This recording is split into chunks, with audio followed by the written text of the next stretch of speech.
All right, this is not a drill. So, Bitcoin didn't just crash like some noob's portfolio after a rug pull. No, this thing just got straight up executed by the Japanese yen carry trade, which looks like it's about to take place once again. Now, the killer behind the curtains is the Japanese government bond. Yes, today, December 1st, 2025, the Japanese 10-year treasury yield has spiked to 1.877%. This is the highest it's been since 2008. This is a big freaking problem. And before the whole world economy went tits up, the 2-year just hit 1% as well, a level that we haven't seen since basically Lehman Brothers imploded. This has lit the fuse for the biggest arbitrage scam event in human financial history. And it's exploding all over the markets in the term of yen carry trade. Now, conservative estimates on this unwinding are coming in around $3.4 trillion. But let's be real here, many market participants understand that about $20 trillion is on the line. Now, the pain is real and it's being felt on Bitcoin's chart in live time. This is on the weekly chart. And just as Bitcoin was trying to find its footing, pumping back up to near $93,000, we woke up to an absolute catastrophe this morning. The last time that we saw the yen carry trade rear its ugly head was right here. Bitcoin collapsed by 30% over the course of 2 weeks, dropping down to $49,000, causing many people to think that the market was basically just shortened and that they had to leave the market, get out of risk's way. This has been something that's been a long time coming. For 3 decades, we've had market makers, hedge funds, whales, and degenerates across the planet hammering into the Japanese yen like it was monopoly money. They would borrow the yen and then dump that into things like Microsoft, major Mag 7 plays, the stock market, and crypto included. But guess what? That party seems to be coming to a close in a very short amount of time.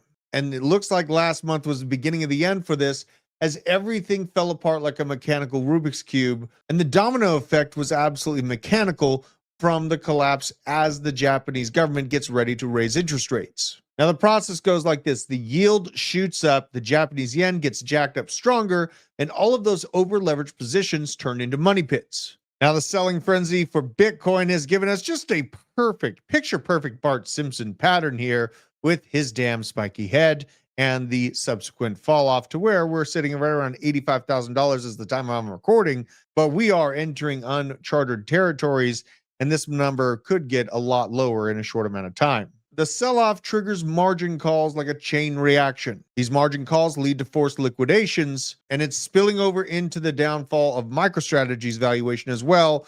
MicroStrategy fell 7% on the day to its lowest level since October of 2024.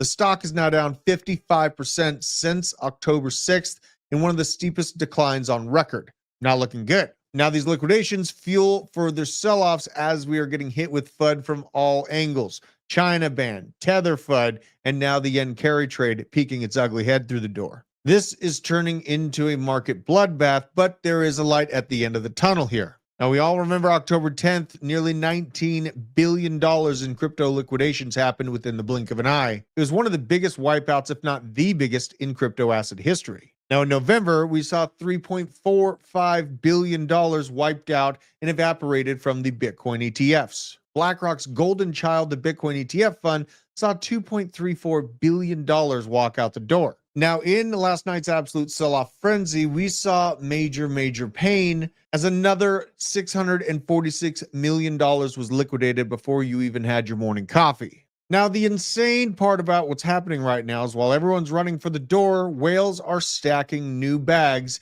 in record levels. And a great chart to illustrate that is from Kelly Kellum himself, showing whales buying into the fear, right as you compare this to the short-term holders selling into a loss in the graph above. Now, the crypto mining operations have also slashed their selling of Bitcoin from their 23,000 Bitcoin a month down to a minuscule 3,600 Bitcoin per month to fund their operations. Someone out there is gobbling up what the scared institutions are dumping in live time. Now, all this chaos smells like opportunity to me. On December 18th, the Bank of Japan has a big policy call to make. If the Bank of Japan comes out and raises their interest rates, I would look at Bitcoin to be vibe checking and plate checking around the $75,000 to $70,000 level. Massive fear will come from this, and the unwinding will further expand. But the flip side is if they hit pause on interest rate hikes, Bitcoin could absolutely short squeeze back up to $100,000 in a blink of an eye. Bitcoin isn't just about the ethos of decentralization and what it was built upon. Now we are in bed with Wall Street and macroeconomics, and there is no other way to look at this situation than to understand that we are tethered in to what happens in Japan and in the United States monetary policy over the course of the next few months. Now, the yen carry trade has been something on the back of our minds for months now after we saw that washout down to 49K, and it has come home to roost. Now the piper is being paid, and I'm looking for good entry points on solid projects and Bitcoin, only things that have a long-term outlook right now. I'm not trying to dip my hand in and out of projects because I see some fool on Twitter talking about how bullish it is that week of, and it being the flavor of the week. I am not playing that game. There's only a few projects that I'm interested in holding for the long term, and I hope that you've been taking profits along the way. Now that we see this great unwind come, I am going to be buying up the blood and positioning into 2026 with those purchases. It's understandable why short-term holders are so scared. The volatility in Bitcoin is the price we pay for performance. And I have an absolutely awesome bag of Tether ready to buy the dip should things get worse.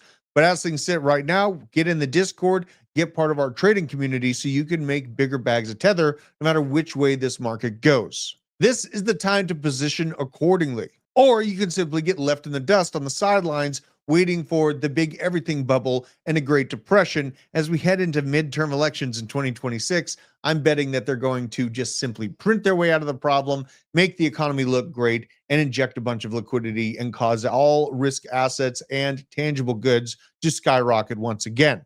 And don't say I didn't warn you. You get the crypto you hold at the price you deserve. Until next time, Druth out.